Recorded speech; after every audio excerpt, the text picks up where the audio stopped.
What a beautiful day. Thank you all for being here. Good afternoon. My name is Bob Perrant. 50 years ago, I was diagnosed with type 1 diabetes. Today, I am so thankful for the insulin that was provided me in order to manage my disease as well as continue to live. However, the problem or the issue is that insulin cost is inhumane. The price of insulin has increased over 600% in the last 20 years. Even on Medicare, I have to pay $300 out of my own pocket every 90 days. But thanks to President Biden and Democrats in Congress, the reforms in the Inflation Reduction Act will save me and millions others hundreds, and in some cases, thousands of dollars a year.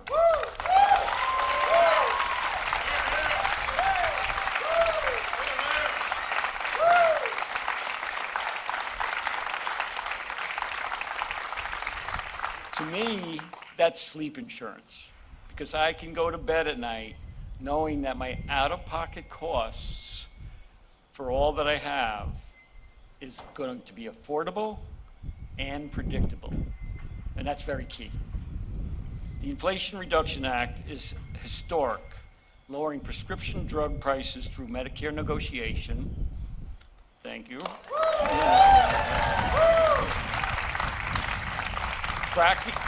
Cracking down on drug corporation price gouging by requiring manufacturers that increase prices faster than the rate of inflation will need to pay back Medicare.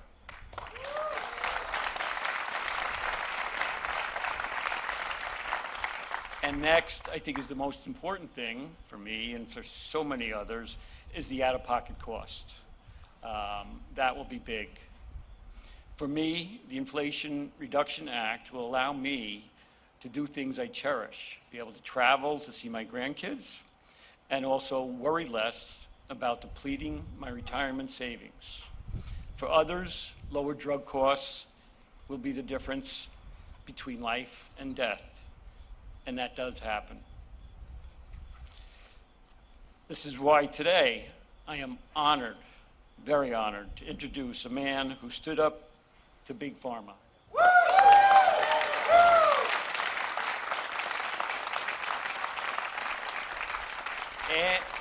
And he won.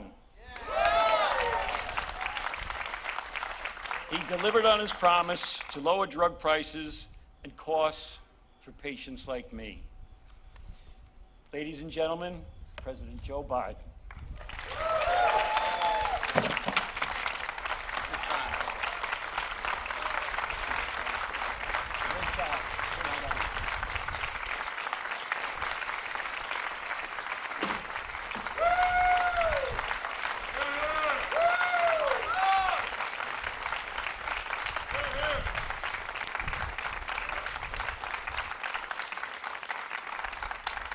Well, Bob, thank you. Thank you very much for that introduction. Bob didn't tell you one of the most important criteria he had to be here, in addition to being a fighter, was he had 2 daughters-in-law and a son who went to the University of Delaware. Well, look, folks, a lot of us, and I look around the room here, from Joe Crowley and others who we've been waiting for this day for a long time, a long, long time. It's going to take a little while for some of this to kick in, but it's locked in. It's locked in. And I want to thank everyone who's here, including my secretaries and my cabinet members, and for the have relentlessly worked to protect Medicare. But before turning the topic I want to discuss today, I hope you'll indulge me. I want to talk a little bit about the crisis people are facing in Florida right now. Hurricane Ian made landfall in Cuba this morning as a Category 3 storm. Florida is now preparing for the hurricane to make landfall. Forecasts can change, but for now the experts say this could be a very severe hurricane, life-threatening and devastating in its impact. So I want to be clear about 2 main messages. First, my administration is on alert and in action to help the people of Florida. I've approved Florida's request for emergency assistance immediately upon receiving it from the governor when they received it. And I directed my team to surge federal assistance there before the storm hit. FEMA has already deployed 700 personnel to Florida, and the governor has activated 5,000 state National Guard with another 2,000 guards coming from other states. FEMA is also proposing and pre-positioning 3.5 million liters of water, 3.7 million meals, and hundreds of generators. I just spoke this morning with the areas that are likely to be hit, the mayors of Tampa, St. Pete's, and Clearwater. All of them are in the storm's path, and they're focused on the safety of their communities, and they're doing everything they can to get people out of harm's way. I told each one of them my conversation separately.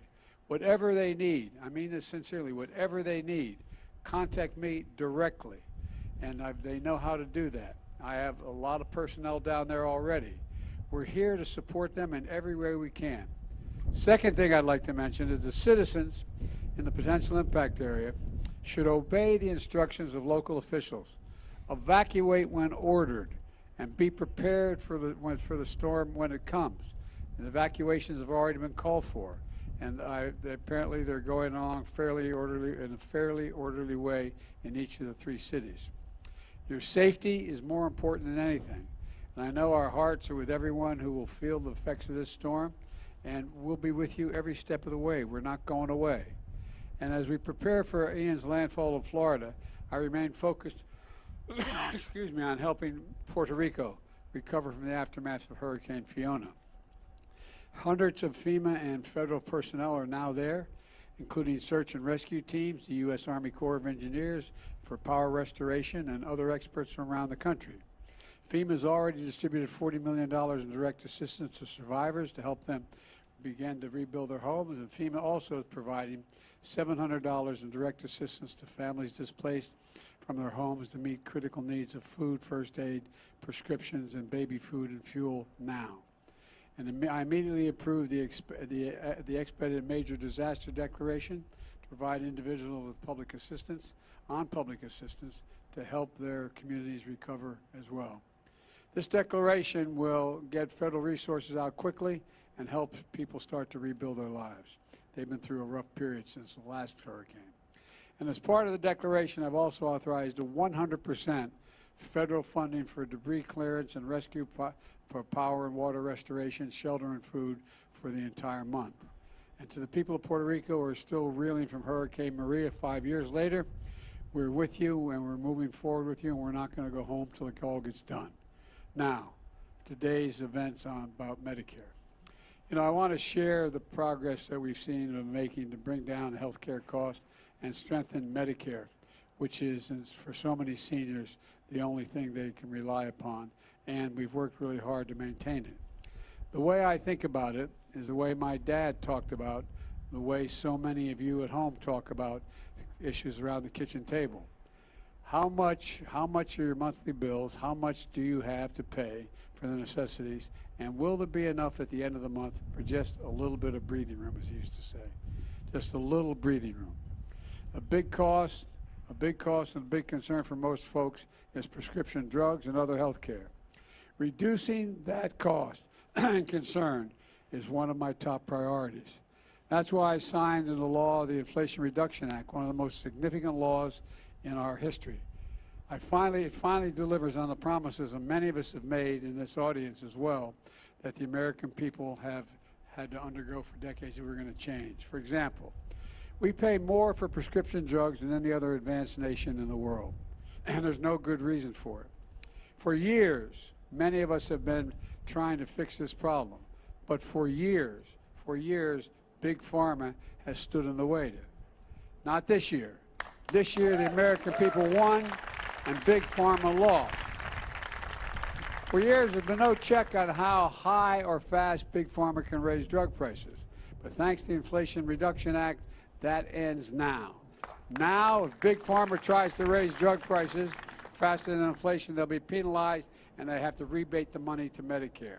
And from now on, if you're on Medicare and you have diabetes, the cost of your insulin will be capped at $35 a month per prescription. Bob just told you what a difference it's going to make in his life and what it could have made in his life had this been around a long time ago. And now we wanted to be the case for everybody to have a peace of mind. Wanted to cut the cost of insulin for everyone, including hundreds of thousands of children with type 1 diabetes. But unfortunately, we had that in the bill. The Republicans were able to get the votes to strike that out of the bill. It cost only $10, by the way, to make a bottle of this insulin. $10. And there's no patent on it. It's $10, okay? And they're charging, as Bob told you, they charged him 30 or more times that cost. Just imagine being a parent. Imagine being the parent of a kid suffering from type 1 diabetes, knowing you didn't have the money. Let's say you're paying $500, $600, $700 a month. You don't have it. How in God's name, not a joke, how in God's name do you look at that child, knowing you can't afford it, you don't have the insurance, you have no way of getting it? How do you undergo that? My dad would say it not only deprives that child of a healthy existence, but it deprives a parent of their dignity. Their dignity. You know, well, just imagine if we're able to provide this for everyone in America at $35 a shot. Look, I haven't given up on this. You know, we're going to go back at this, and we're going to lower the cost of life-saving insulin for children as well as families, for everybody, whether they're on Medicare or not. Look,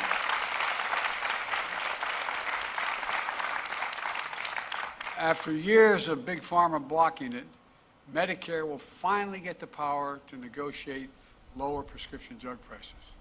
Seniors will see their out-of-pocket costs for prescription drugs be limited, as this comes into full force, to $2,000 a year. No senior will have to pay more than, on Medicare, will pay more than $2,000 for all their prescriptions, whether it's cancer drugs or anything else. Thousands of Americans on Medicare pay more than $14,000 a year for blood cancer drugs, more than $10,000 a year for ovarian cancer drugs, more than $9,000 a year for breast cancer drugs. Many people on Medicare skip those cancer drugs that they need because they can't afford them. It's a simple proposition. They can't afford them. Now the maximum they're going to have to pay for all their prescription drugs, no matter what the cost, is $2,000 a year, period. It's going to be a godsend. It's going to be a godsend to many families. Last year, by the way, a family of 4 saved $2,400 through the American Rescue Plan that I signed into law. Now the Inflation Reduction Act locks in place those lower health care premiums for millions of families who get their coverage through the Affordable Care Act. And this morning, got even more good news about lower costs. The Department of Health and Human Services announced that the premium for Part B will in fact decrease this year. That's a fee you pay. That's a fee you pay for Medicare to cover your visits to your doctor. For years, that fee's gone up. Now, for the first time in more than a decade, it's going to go down. And millions of seniors and people with disabilities on Medicare, that means more money in their pockets while still getting the care they need. And on top of that, if you have a Medicare's prescription drug coverage Part D, you pay for your prescriptions more than you pay for your prescriptions. More of your shots will also be free. We're getting rid of the cost of the prescriptions and bringing them way down. But guess what? If you need a vaccine like shingles, last year more than 2 million seniors got that vaccine. Most of the folks had to pay $100 for that shot. In some cases, $200 for that shot. Well, do you have any wonder how many seniors skipped that shot? For seniors with disease, it could be because it's too expensive. Well, they won't have to make that choice anymore.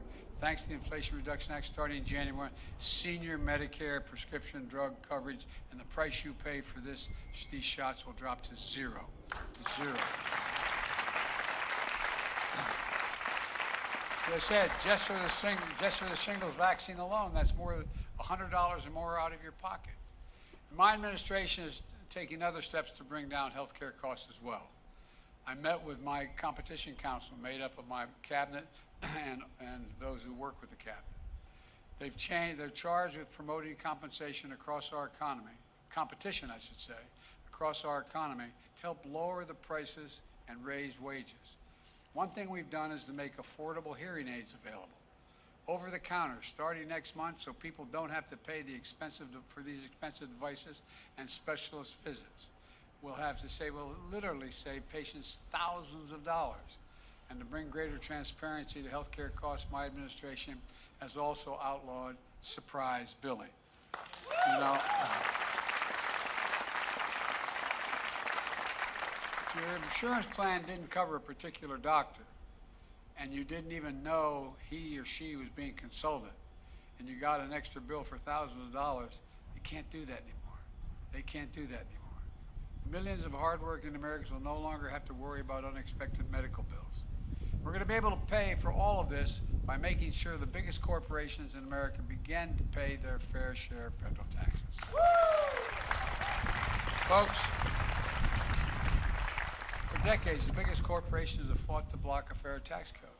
Under Donald Trump, my Republican friends had no problem enacting a $2 trillion tax cut that overwhelmingly benefited the wealthiest Americans, the biggest corporations, that not a penny of which was paid for, and massively increased the federal debt. In 2020, 55 of the biggest corporations in America made $40 billion in profit. I'm happy for their profits. But they didn't pay a single penny in federal income tax on $40 billion in taxes. But this year, even though some of the biggest corporations in America flooded Capitol Hill with lobbyists and money, they lost and we won.